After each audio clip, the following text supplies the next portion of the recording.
Hello दोस्तों, आज की कहानी माँ की अहमियत।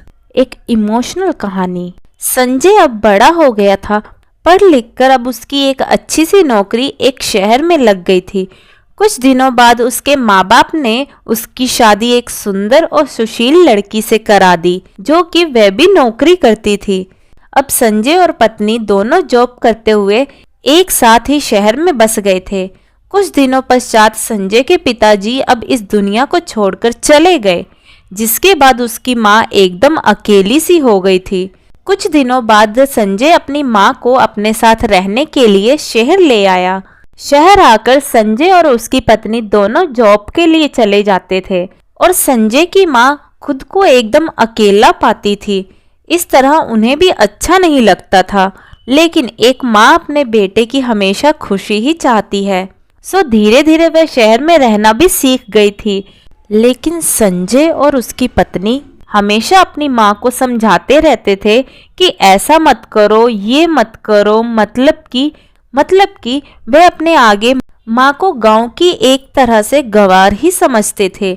लेकिन माँ का दिल तो हमेशा से ही अपने बच्चों के लिए बड़ा ही होता है, इसलिए वह सभी बातें चुपचाप सुनकर हाँ में हाँ मिलाकर रह जाती थी। एक दिन की बात थी, जब सुबह संजय की पत्नी को ऑफिस जल्दी जाना था, इसलिए वह सब कुछ जल्दी से तैयार करके संजय का खाना पैक करके ऑफिस चली गई। फिर इसके बाद संजय भी जल्दी जल्दी तैयार होकर ऑफिस निकल गया था। फिर कुछ समय बाद संजय की माँ ने देखा कि उसका बेटा तो खाने का लंच बॉक्स तो घर पर ही भूल गया है। तो माँ बिना देर किए हुए फटाफट ऑफिस पहुंच गई और पास में एक कुर्सी पर बैठ गई, क्योंकि कंपनी में बाहर के व्यक्तियों को अंदर जाने के लिए मना था। बेटे को दिक्कत ना हो इसलिए फोन ना करके मैसेज किया, लेकिन संजय अपने काम में बिजी था, इसलिए माँ के मैसेज पर ज़्यादा ध्यान ना दिया। लेकिन उसकी माँ बाहर कब से उसका इंतज़ार कर रही थी। इस तरह कई घंटे बीत गए और इस बीच में कई मैसेज भी किया, लेकिन संजय का कोई उत्तर नहीं आया। अब संजय की माँ को काफी चिंता होने लगी, लेकिन संजय अपनी माँ के कई मैसेज आने के बाद भी वह अंदर ही अंदर खूब गुस्सा होने लगा था। आज तो उसने तय कर लिया था कि आज घर जाकर माँ को खूब अच्छी तरह से समझा देगा कि यह उसका गांव नहीं है जो कुछ भी मनमानी करती रहेगी। और इस तरह शाम हो गई।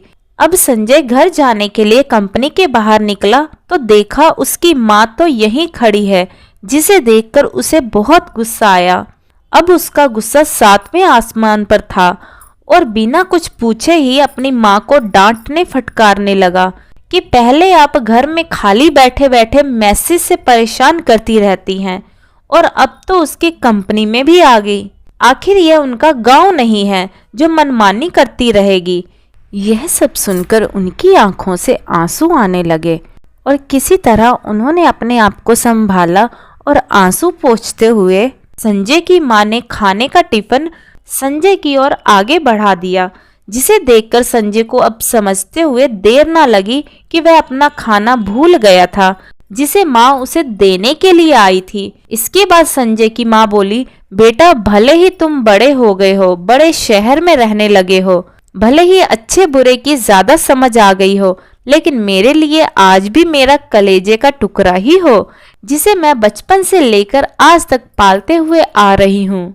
संजय की अब आंखें खुल चुकी थी कि आखिर उसकी माँ उसकी इतनी परवाह करते हुए खाना लेकर आई थी, जिसे वह बिना सोचे समझे अपनी माँ को इस तरह से डांटे जा रहा था। आज जाकर उसे अपनी माँ की अहमियत समझ में आ रही थी कि माँ का दिल कितना बड़ा होता है। अब उसे अपने किए हुए पर बहुत पछतावा हो रहा था, जिसे देखकर माँ ने उसे एक बार फिर से अपने गले से लगा लिया और इस तरह से संजय ने अब आगे से खुद को माँ के लिए बदल लिया था। अब उनकी पहले से भी ज्यादा देखभाल करने लगा था, जिसके बाद माँ को अब शहर भी अच्छा लगने लगा था, क्योंकि अब उसका बेटा फिर से उसे मिल गया था। दोस्तों, जहां एक तरफ हम पढ़ लिख कर खुद को ज्यादा ही समझदार समझने लगते थे, जिससे जाने अनजाने में माता पिता की बातों को गलत साबित करने में लग जाते हैं, लेकिन हम सब ये भूल जाते हैं कि माँ बाप ने अपने बच्चों की खुशियों के लिए अपनी खुशियों का त्याग कर दिया हो, वो भला माँ बाप अपने बच्चों का कैसे बुरा कर सकते हैं। हर माँ बाप की यह इच्छा होती है कि उनकी संतान उनके बुढ़ापे की लाठी बने, लेकिन विकास की अंधी दौर में हम सभी अपने मूल्यों को भूलते जाते हैं, जो कि बहुत ही सोचनीय है। अगर हमारे माँ बाप हमें पाल सकते हैं तो हम भी उन्हें बुढ़ापे में उन्हें क्यों नहीं पाल सकते। यही तो हर माँ बाप की इच्छा होती है। दोस्तों, आप सभी अपने माँ बाप की उम्मीदों पर जरूर खरे उतरिए और इस वीडियो को ज्यादा से ज्यादा शेयर कीजिए, ताकि लोगों तक भी ये जानकारी पहुंच सके और वह भी अपने माता पिता का सम्मान कर सके। तो दोस्तों, आपको हमारी आज की यह कहानी कैसी लगी कमेंट करके जरूर बताइएगा। कहानी पसंद आई हो तो वीडियो को लाइक शेयर करें और चैनल हिंदी स्टोरीज डियर को सब्सक्राइब करना ना भूलें। वीडियो को पूरा देखने के लिए बहुत बहुत धन्यवाद दोस्तों। तो मिलते हैं अगली कहानी में, तब तक के लिए जय श्री कृष्णा।